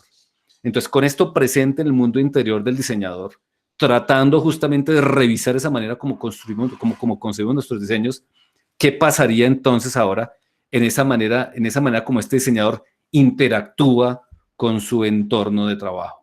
Lo va a explicar Dieguito. Listo, entonces hemos venido viajando por el lado izquierdo de lo que está mostrando aquí Jorge, de un carácter más reflexivo, de un carácter más analítico, de esa característica per se del humano de concientizarse y de analizar. Sin embargo, si tenemos, y ya está demostrado, pues, si tenemos esa capacidad de conciencia y esa capacidad de raciocinio, precisamente es porque la necesitábamos para actuar. Entonces, las primeras de cambio, hace 40.000, 50.000 años, cuando el ser humano comenzó a hacer ese tipo de análisis, comenzó a tener conciencia, lo que buscaba era una predicción para hacer una acción motora. Es decir, yo no pensé porque, qué bueno comenzar a pensar a partir de este día. Yo comencé a pensar y comencé a predecir y comencé a tener conciencia, porque si no lo hacía, venía el dinosaurio, venía el mamut, me pisaba y el tigre dientes de sable me comía. Entonces, el ser humano no se puede quedar solo en la parte reflexiva. Entonces, hablemos un poquito de la parte acción, ¿cierto? De nuevo, resaltando, como decía Jorge, no es que primero reflexiono, después actúo o viceversa, porque todo esto, y es lo bonito del tema, es que estoy pimponeando, ¿cierto? En algunos momentos tengo que ser más comunicativo, en unos momentos más colaborativo, me tengo que conectar, tengo que volverme a preguntar algunas cosas, por tanto soy crítico, en fin. Imagínense en algo que veíamos cuando estábamos elaborando la presentación con Jorge, todo esto ocurre en un cerebro. Ahora imagínense en un equipo de trabajo en el cual cada cerebro está viviendo esto. O sea, básicamente un equipo de diseño, no le podemos calcular los terabytes, pero un equipo de diseño tiene tanto procesamiento que puede ser una supercomputadora, siempre y cuando se asuma como esto, como un cerebro, como una persona consciente que está desarrollando una serie de acciones en pro de una meta. Entonces hablemos un poquito de la parte de la acción. Jorge nos contaba sobre ese espacio de solución y tenemos la Enterprise viajando por ese espacio, buscando cuál es esa estrella que me va a permitir alcanzar el beneficio, maximizando el valor de los interesados, y comienzo a viajar y a navegar. Eso no lo puedo hacer solo, ¿cierto? Entonces estoy montado en esa nave con un piloto, con un copiloto, con un equipo que es el que va a permitir que esa nave llegue a su fin. Pero en un espacio, pues no hay norte, no hay sur. Comienzo a navegar y es precisamente ahí donde la creatividad, que claramente se va formando y va generando a partir de la experiencia unos elementos, pero la creatividad no se puede sesgar ni se puede coartar precisamente porque ya sé. Por el contrario, cada vez que sé más cosas, debería propender a ser más creativo. Y comienzo a viajar y a viajar, pero para yo poder lograr llegar a la meta, no se me puede olvidar que somos una nave con una tripulación, o sea, somos un equipo. Y ese equipo tiene una meta común. Entonces ponemos el ejemplo de la orquesta. Yo creo que la única orquesta que servía sin solamente instrumento por instrumento era la de Pacheco, y ni siquiera porque tenía yo que comprar varios instrumentos para que eso sonara. Entonces, si pensamos en una orquesta, aquí el del saxo no está pensando en maximizar su valor, ni el del trombón, ni el del cello. Todos, incluido el director, están pensando en el unísono sonar bien. Entonces, ese elemento colaborativo y un equipo de trabajo de diseño es crucial. Y no se trata de todos trabajen para mí o yo soy el director y todos suenen como yo digo. es llegar a ese valor compartido, a esa conciencia colectiva que me permite de una manera majestuosa y artística sonar al mismo son. Pero ¿cómo se logra eso? No se logra como nos está pasando en algunos casos con un protocolo de comunicaciones y diciendo qué es lo que está bien y qué es lo que está mal. En este punto es donde aflora esa capacidad de comunicación que la veíamos cuando estábamos hablando de las herramientas, y es que yo tengo que ser capaz no de transmitir información, o sea, a los que nos tocó en primaria ver la comunicación como emisor, canal, receptor, yo creo que esas teorías ya están mandadas a recoger, porque si lo veo así, voy a creer que yo soy el que tengo la información, la transmito, y si el mensaje no se transmite como yo quiero, el problema es del canal o del receptor. Cuando esto no se trata de problemas, ni se trata de culpables, aquí se trata de lograr. Entonces, cuando mi objetivo es sembrar, cosechar y que una idea peleche en la cabeza del otro a través de diferentes medios, como nos comentaba Jorge, ahí es donde se está produciendo la comunicación. Cuando yo construyo un entendimiento compartido sobre una idea.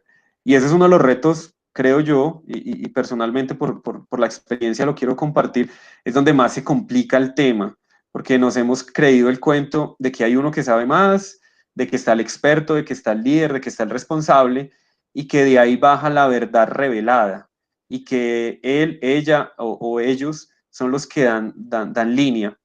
Y si me creo el cuento de que el diseño es una línea recta, que porque ya fui a una estrella voy a volver a la misma, se nos están presentando una serie de problemas.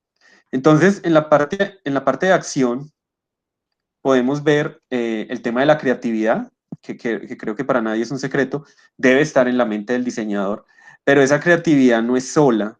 Yo no me puedo creer creativo porque me encerré en un cuarto a sacar planos y a sacar render y a sacar modelos.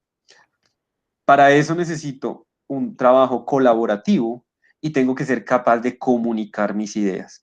Ah, es que yo no soy comunicador, soy arquitecto, soy sociólogo, soy el ingeniero civil. Ese es un cuento, yo creo que muy mandado a recoger, porque si no somos capaces de transmitir la idea, el diseño se va a quedar en nuestra cabeza. Y básicamente un diseño en una cabeza es una muy buena idea, pero no genera acción. Y de nuevo, reiteramos, dentro de este proceso de acción, seguramente voy a tener que pimponear. Entonces, dale, Jorge.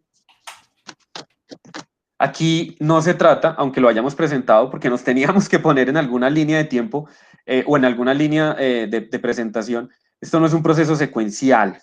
No significa que arranco por uno y me olvido de los otros, o que solamente tengo que ser más creativo porque otro es el comunicativo. Seguramente en la mente de cada uno de nosotros podrá fortalecerse alguna o ojalá todas, pero alguna de las características. Lo que sí voy a tener son episodios de foco. ¿Qué es un episodio de foco? Al principio seguramente yo tengo que aflorar esa capacidad de conectarme con los que están, con los que no están, con los que no han nacido, con los de otro país, en fin. Pero de pronto en algunos momentos tengo que ser más consciente o tengo que ser más crítico.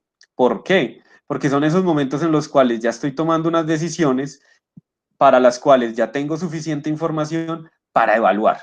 Y aquí Jorge lo resaltaba, pero quisiera poner el ejemplo.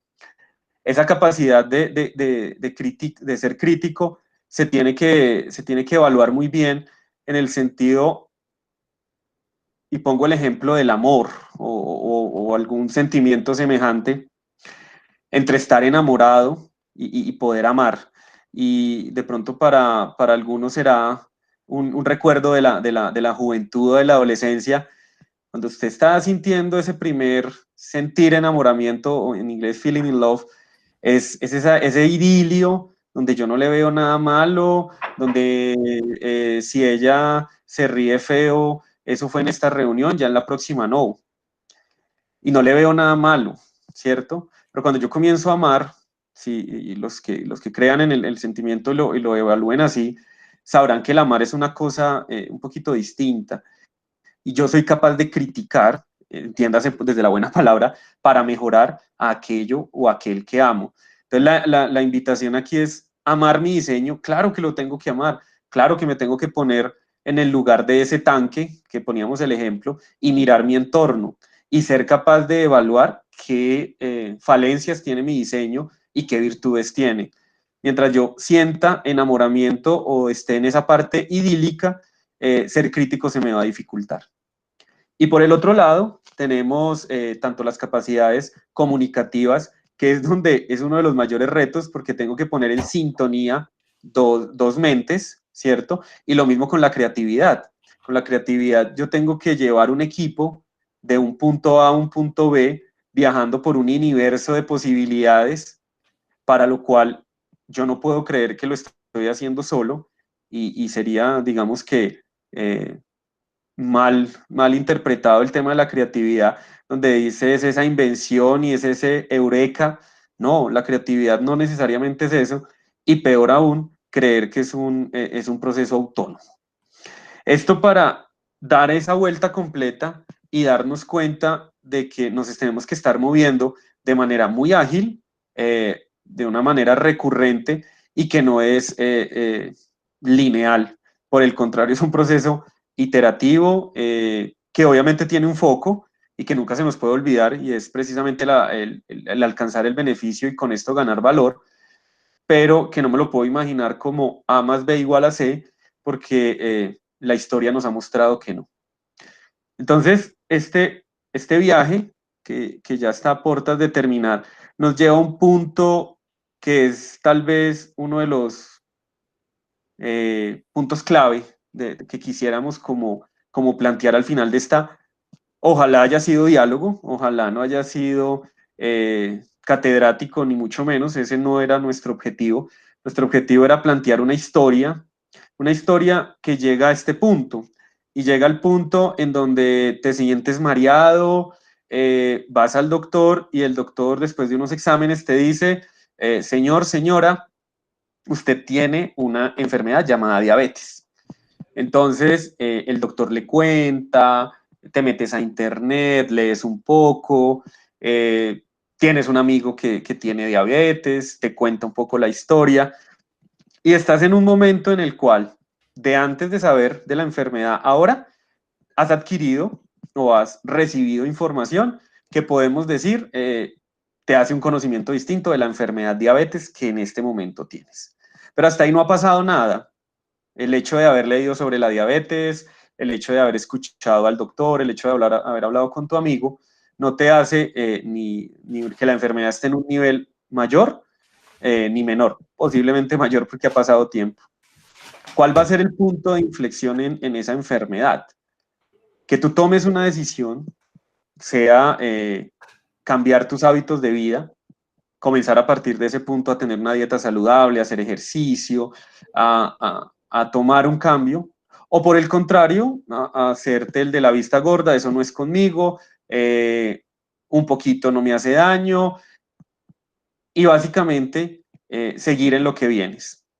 De nuevo, y resaltamos mucho, y fue el primer punto, al sistema lo tiene casi que sin cuidado que creamos o no creamos en la realidad. El sistema va a seguir en lo que viene. Entonces, frente a estas dos opciones, ¿qué aparece siempre? La motivación. Para yo ponerme esos zapatos y comenzar a trotar como nunca lo había hecho en toda mi vida, me motiva que tengo una familia, o me motiva que quiero durar muchos años porque quiero ver crecer a mis nietos, o me motiva el hecho de no sentirme derrotado. Entonces aquí aparece lo que siempre ha movido a la naturaleza humana, y es esa motivación.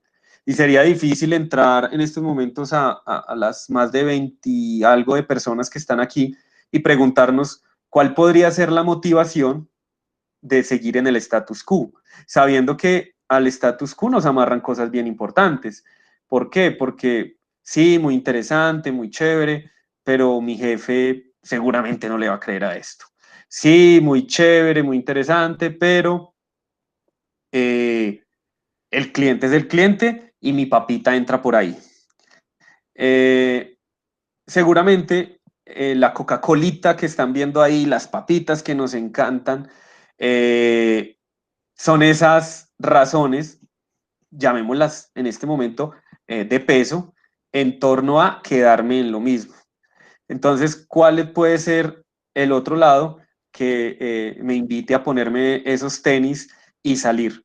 De nuevo, creo que no podríamos llegar a una sola, pero para cerrar, quisiéramos plantear una que nos parece importante y que puede ser un punto de inflexión, y es lo que llamamos el todo.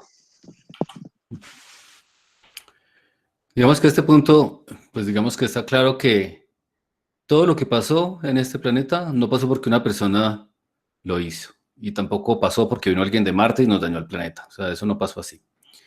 Eh, Pasó en cada pequeño escritorio, pasó en cada pequeña decisión, pasó en cada pequeña creación, pasó en cada pequeña sobresimplificación que nos permitimos hacer, que nos permitimos, donde nos permitimos simplemente asumir, sobresimplificar lo que pasaba con nuestro entorno, sobresimplificar o minimizar la importancia de algo que en el fondo sabíamos que estaba mal y que no era el proceder correcto para disponer cierto sistema.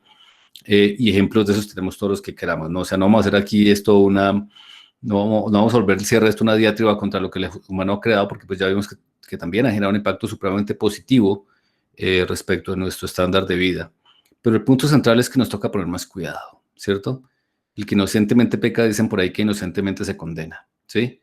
Si yo voy echando reversa con mi carro y no me doy cuenta que tengo un perrito y lo mato, pues, ¿por qué no pusiste cuidado, ¿cierto? O sea, la labor del diseño yo pienso que le está faltando eso, le está faltando que las personas que estamos enfrente de actividades de creación y actividades de diseño al nivel que diseñemos, tengamos una conciencia mucho más clara de que una vez que damos a la luz una creación, esa creación entra a afectar una dinámica que después nos afecta a todos.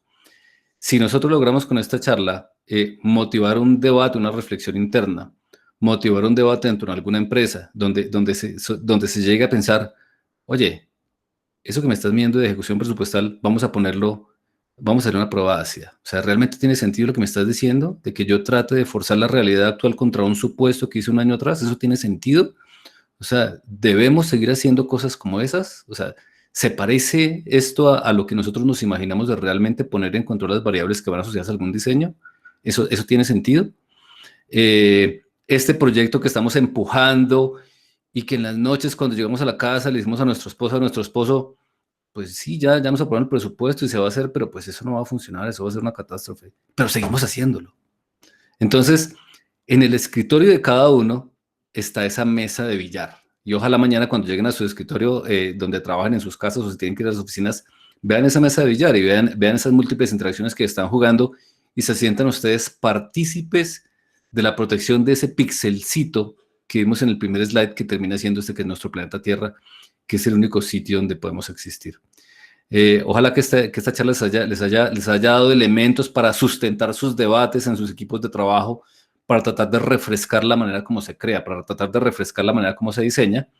Y pues pienso que, pues, digamos, tomando las palabras de Diego como mías, pues nuestro intento de aporte con este viaje que dimos es esta tarde de darnos un poquitico, de ponernos un heladito frío en la espalda, un hielito frío en la espalda, y tratar de ver si podemos hacer lo que hacemos como creadores y como diseñadores de una mejor manera, quizá de una manera más integrada, más conectada y más responsable con lo que es nuestro entorno. Les agradecemos a todos su participación, les agradecemos a todos pues la paciencia que nos hayan tenido. Lamentablemente esos escenarios terminan siendo muy poco interactivos y es difícil que todos participemos al tiempo, pero pues esperamos que se haya logrado transmitir algo del mensaje que traemos para ustedes y pues nos gustaría mucho si hay la oportunidad pues tener la posibilidad de escucharlos, tener alguna clase de feedback respecto de lo que se plantea hasta este punto. Así es, Jorge. Aquí en el chat, bueno, para cerrar, gracias por escucharnos, por estar. Espero y aspiro y seguro que lo compartimos con Jorge, más que cualquier cosa, haber generado ese hielito y esa picazón en la espalda de lo que estamos haciendo. Y de nuevo, en el sector que sea, en el rol que sea, directivo, administrativo, ejecutor, contratista, subcontratista, lo que sea, es el mismo pálido punto azul. O sea, en estos momentos ustedes, nosotros y la gente en Kathmandú estamos sobre el mismo puntico. Démonos la oportunidad de preguntarnos si lo que estamos haciendo le está aportando a que ese punto salga o precisamente estamos haciendo todo lo contrario a la naturaleza del diseño. Eh, sí, Jorge, me había escrito por el chat Álvaro Monterrosa, que nos quería hacer como una pregunta, feedback, nos puede mandar a peluquearnos y a decir no gracias, lo que sea, estamos totalmente abiertos.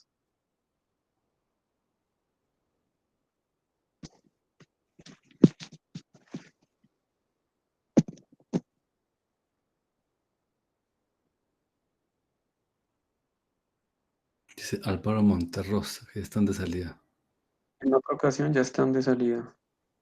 No le entendí mucho el mensaje. Hola, Join, ah, era por una pregunta que les tenía, pero digamos ya como que se acabó el tiempo. no, pero dale, nos quedan 20, 25 minutos, no hay ningún lío. Bueno, gracias por la paciencia también con los que pregunten. Me pareció muy interesante la manera de concebir el diseño, no lo había visto así. Yo soy Álvaro Monterrosa, soy ingeniero químico, pero trabajo, y soy filósofo, pero trabajo en un departamento de diseño industrial. Hace tiempo estoy pues cercano a los discursos de diseño, nunca lo había visto como una forma de conocimiento, digamos, no sé si eso sea bueno, es positivo, claro que sí, porque hay dos elementos interesantes, es el de incertidumbre y de decisión. Es decir, me parece que esos dos conceptos son valiosos para aportar a lo que concebimos por diseño. Sin embargo, hay varias cosas que hemos venido considerando pues, desde otras áreas. Yo, por ejemplo, considero el diseño como un operador de posibilidades. Es decir, establece elementos concretos en la cultura material que cambian las trayectorias históricas. Entonces, justamente, ahí está la importancia del diseño en el futuro, ¿no? Porque ¿qué tipo de elemento vamos a establecer un futuro diferente al que está, ¿no? ¿Cómo cambiamos el horizonte de posibilidades? Entonces, sí, simplemente quería decirles eso. No sé si esto lo están trabajando solo de manera divulgativa o han pensado hacer una publicación con eso. En el caso de que estuviesen interesados, estén trabajando, me encantaría conocerles un poco más el trabajo. O me encantaría trabajar con ustedes algún elemento, una publicación, así sea de corte divulgativo, porque el tema me interesa mucho. Jorge, voy yo, vas tú, porque sí quisiera acotar y Álvaro, muchísimas gracias. Dale, dale. No, Álvaro, una de las convicciones que tuvimos cuando comenzó este viaje por el Voyager con Jorge, era que estamos completamente convencidos de que no hay verdad absoluta. Entonces, escuchar esto que tú nos dices y ojalá de muchos más, me parece que nos resalta. Finalmente, un punto de vista es la vista de un punto. Entonces, creer que Jorge, yo y otros 50 pueden tener la solución, no. Yo creo que hay 7.000 millones de perspectivas del diseño. Entonces, muchísimas gracias. Seguramente, de todas estas, la conciencia colectiva nos puede llevar a la mejor y a la que más valor le traiga, tanto en el presente y como tú dices, cómo construir futuro. Entonces estoy convencido y comparto tu posición en torno a que también tiene que es una capacidad de avisorar, y era por eso precisamente que hablamos de incertidumbre. Y a la segunda, estamos ávidos de encontrar resonancia. Y si de esta charla sale Álvaro Monterrosa como una mente más en la cual resuena una idea, creo que lo hemos logrado, Jorge.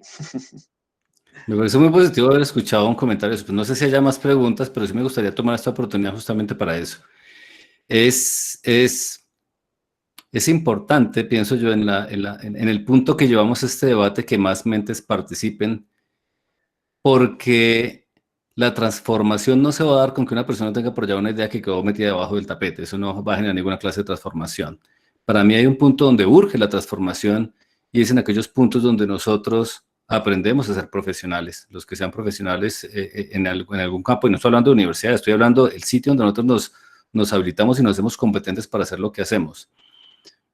Personalmente soy un total detractor del modelo educativo donde ponemos a un pobre chico a llenar previas 5 años, después a previas otros 5 años, después parciales durante 5 años, y básicamente lo que siempre tuvo que hacer fue repetir lo que decía algún libro, y después lo ponemos a enfrentarse a la realidad y le pedimos que sea creativo, y le pedimos que entienda cómo discernir la realidad que tiene que resolver.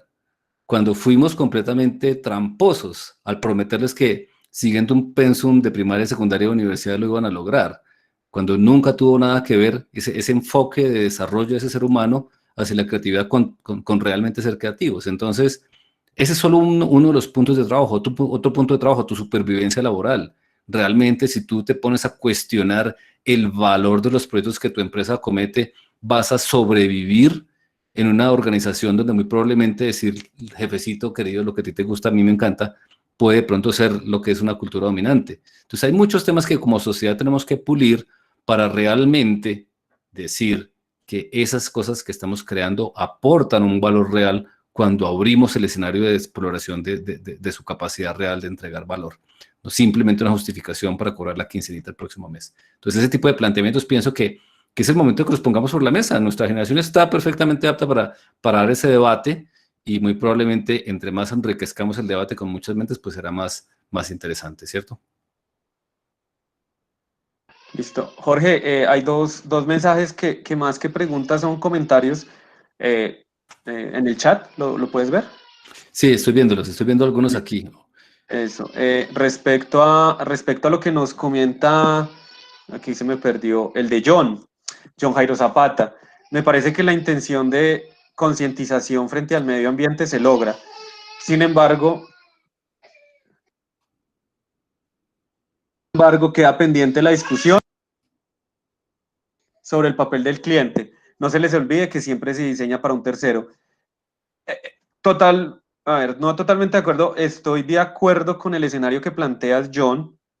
Me parece que no lo podemos olvidar y por eso lo planteamos en un slide, porque es como el mecanismo directo con el que yo tengo es que alguien me contrató normalmente o para alguien hago algo, pero yo creo que la pregunta no debería ser, no me voy a olvidar del cliente. Lo que pasa es que voy a pulir los mecanismos de interacción con el cliente. Por ejemplo, en estos momentos estamos seleccionando a los diseñadores por el que menos cobre y normalmente estoy llevando eso a una guerra no necesariamente de intelecto.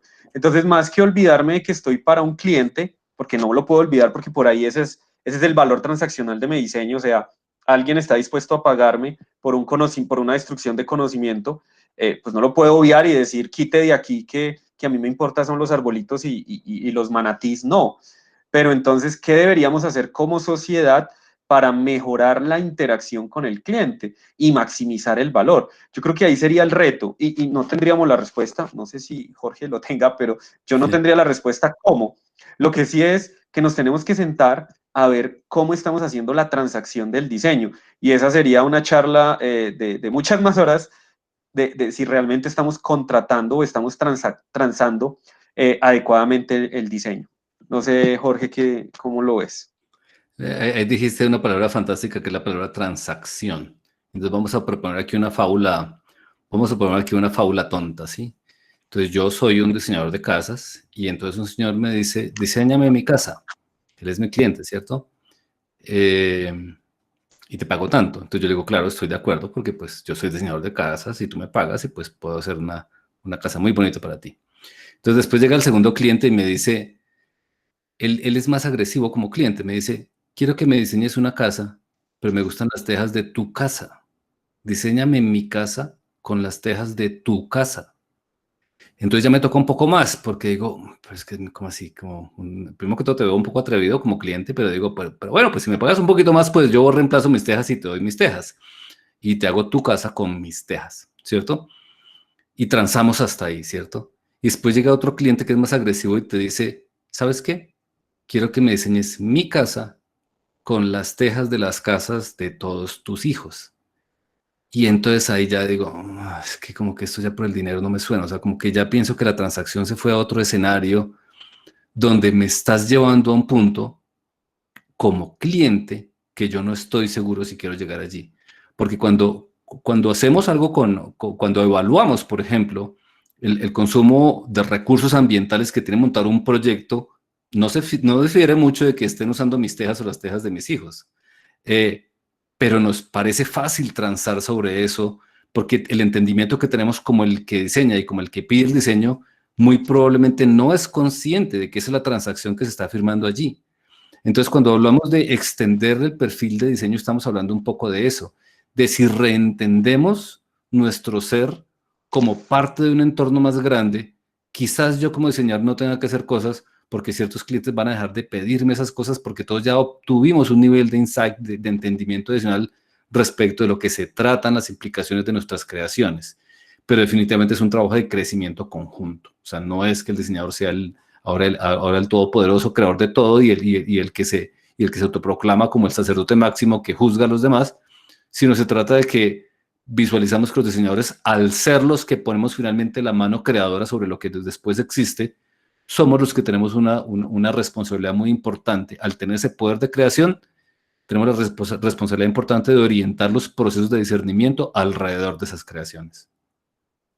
Listo. Y otro comentario que hace César Nieto, dice, un tema muy importante sería la responsabilidad de los diseños como un todo, y que todos seamos responsables por solucionar los problemas de esta sociedad. Listo. César, yo qué vería, a mí me parece muy importante eso, que siento y que es, digamos, un llamado del que hemos hecho caso omiso, y es que nos hemos visto la responsabilidad como el que pone la huellita y dice, yo diseñé esto y esto no se cae, porque la sociedad me pide que si yo estudié 5 años y tengo 15 años de experiencia y he hecho 1000 puentes, pues el puente 1001 no se caiga. Yo creo que como sociedad tenemos el derecho a exigir eso. Pero la pregunta que yo haría de la responsabilidad, y se lo preguntaba, aquí voy a estar fuera de micrófonos porque ojalá no se desanimen, en 1900, en los primeros años de 1900, un ingeniero ruso se comenzó a hacer esas preguntas. Antes de hacer una obra, pues se preguntaba si la obra se necesitaba. Y se lo hizo, y se hizo esas preguntas en un momento inadecuado, en una transición desde monarquía a modelo Stalin, y desafortunadamente por, por revoltoso, pues fue asesinado, fue ahorcado por el gobierno. Pero él se hizo esas preguntas, él antes de hacer algo creía que su responsabilidad, y creo que otro compañero lo colocó aquí en el chat, que el diseño es una acción política, y yo creo que estoy de acuerdo, entendiendo la política como la verdadera política, porque es que lo que hacemos, llámese infraestructura o llámese soluciones técnico-humanas o lo que sea, va a impactar una sociedad, entonces claro que tiene un carácter político. Entonces si yo veo solo la responsabilidad por quién firmó, o a quién le voy a echar la culpa si eso se cae, yo no sé si esa es la que debamos. Yo creo que la responsabilidad es completa, es voy a hacer bien lo que tengo que hacer, pero también voy a hacer lo que tengo que hacer, y si no lo tengo que hacer, podré decir que no. Como sociedad, de nuevo, no voy a satanizar y no podemos satanizar al diseñador porque hace parte de un ecosistema. Pero esas serían las preguntas que yo me haría en torno a la responsabilidad. Porque ha caído mucho en esa cosa no se cae y me hace el favor y firma de que no se cae. Pues las cosas se pueden caer. Hay un punto, pienso que eso no es punto, cuando hablamos de responsabilidad hay un punto que me parece supremamente importante y es, tú tienes un niño y el niño nace bonito. Ah, qué felicidad. O tú tienes un niño y el niño no sale tan bonito. Entonces, ¿qué haces? Te vas a divorciar de tu esposa porque tu niño no salió tan bonito. Entonces, hay ciertas cosas que controlamos y hay ciertas cosas que nosotros no controlamos independientemente del grado de conexión emocional que podamos tener con esas otras cosas que existen a nuestro alrededor. ¿Sí? ¿Por qué pongo ese ejemplo tan crudo y tan básico? Porque cuando nosotros interpretamos la labor de creación como ¿hay alguna fuente mágica que alguien conoce donde absolutamente todos los problemas del mundo están solucionados y es cuestión de mandar a Pepito a que lea y haga? Y eso es lo que creo que hace un diseñador. Esa es una percepción. Pero otra percepción distinta es, hay una gran cantidad de incertidumbre que resolver para generar un beneficio y este personaje va a coger su cantimplora, va a coger su machete, su hacha, va a aventurarse en medio de esa selva de incertidumbre y nos va a traer algo, va a llegar con 3 flechas en la espalda y con un golpe en la cabeza y de pronto llega sin una mano, ¿sí? Con una venda en vez de la mano, pero trajo algo, ¿cierto? Dependiendo de donde se esté diseñando, estamos en uno u otro escenario. Entonces, si me van a decir a mí que un diseñador tiene que asumir responsabilidades infinitas, ¿cuándo es el que está tomando a título personal, a riesgo personal y a riesgo de su familia, la batuta de un país en una cierta dimensión donde no nos hemos desarrollado? Yo lo encuentro supremamente cuestionable. Ahora, cuando un área de conocimiento que está completamente madura, que está completamente sabida, que está completamente estudiada, genera fracasos tan flagrantes como los que muchos diseños de obras públicas han tenido en este país, pues digamos que estamos en otro contexto donde completamente aplica el tema de responsabilidad.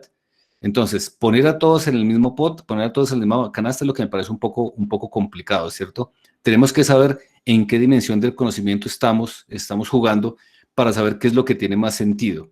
Y eso es lo que nos permitiría de alguna manera hacer que la labor de diseño se vea menos procedimental y se vea más como un elemento estructural dentro de la construcción de sociedad, que es lo que finalmente termina siendo.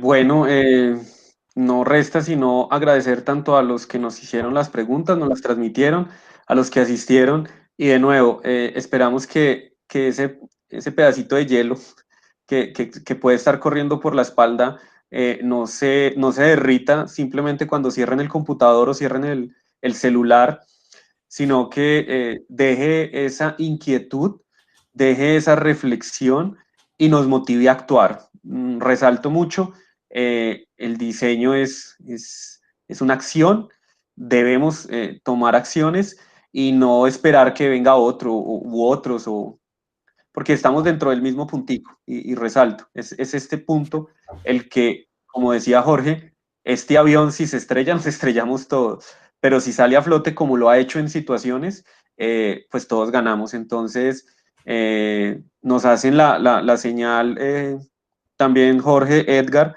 pues que si se van a realizar estudios o grupos de análisis, esta es la idea, esto es una intención que tenemos, comenzar a generar resonancia en otras mentes, que podamos debatir, que podamos construir, que podamos proponer. Entonces, bienvenidos a todos, tienen nuestros datos, escríbanos, chatéennos, también lo publicamos por redes, pues nos pueden buscar también por LinkedIn y por todo, porque creo que el planeta se lo merece y los que no tienen voz también. Entonces, con esto damos cierre. Muchísimas gracias a todos. Jorge, muchas gracias. Y bueno, una feliz noche. Una feliz noche para todos. Muchas gracias. Para terminar, el programa de egresados reitera sus agradecimientos a Diego Tauta y Jorge Granada por brindarnos este espacio y compartir de sus valiosos conocimientos a partir de su experiencia académica y laboral. Esperamos que este haya sido un espacio constructivo y de gran aporte y beneficio para ustedes y reiteramos nuestro interés de que sigan participando de estas actividades. Muchas gracias a los asistentes por su participación y que pasen todos una muy buena noche. Hasta luego.